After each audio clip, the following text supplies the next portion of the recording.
Welcome to Shamim's voice secret major. Sharif সাহেব পরিচয় পর্ব শুরু করলেন।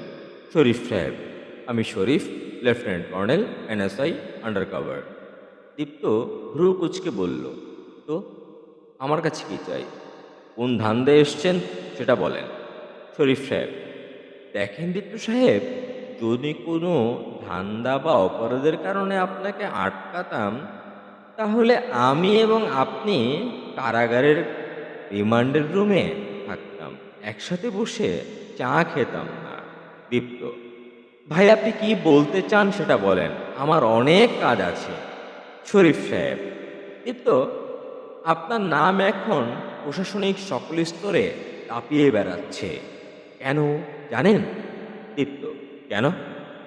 শরীফ সাহেব, আপনি সেদিন লেকের পাশে খুন হওয়া ব্যক্তিটি কিভাবে খুন হয়েছে তার বিবরণ দিয়েছিলেন। আর মজার বিষয় হচ্ছে, আপনি যা যা বলেছেন তার পুরোটাই ময়নাতদন্তের রিপোর্টে এসেছে। কিভাবে বুঝলেন দীপ্ত সাহেব?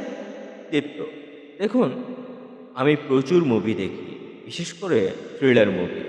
এসব দেখতে দেখতে আন্দাজ করে বলেছি, এর বেশি কিছুই না।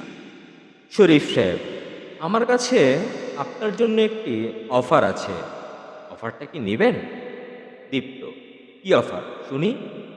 শরীফ সাহেব, আপনি এনএসআইতে যোগ দিন, আমাদের হয়ে কাজ করুন, কারণ এমন বিচক্ষণ অফিসার আমাদের প্রয়োজন।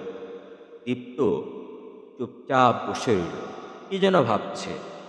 অনেক সময় পর দীপ্ত, আমাকে সময় দিতে হবে ভাবার জন্য। শরীফ সাহেব, আপনি সময় নেন, সমস্যা নেই, তবে আশা করব আপনি আমাকে ফিরিয়ে দিবেন না। আপনাকে আমাদের প্রয়োজন মিস্টার দীপ্ত। So please. পরবর্তী অংশ বলছি ১৬তম খণ্ডে ইনশাআল্লাহ।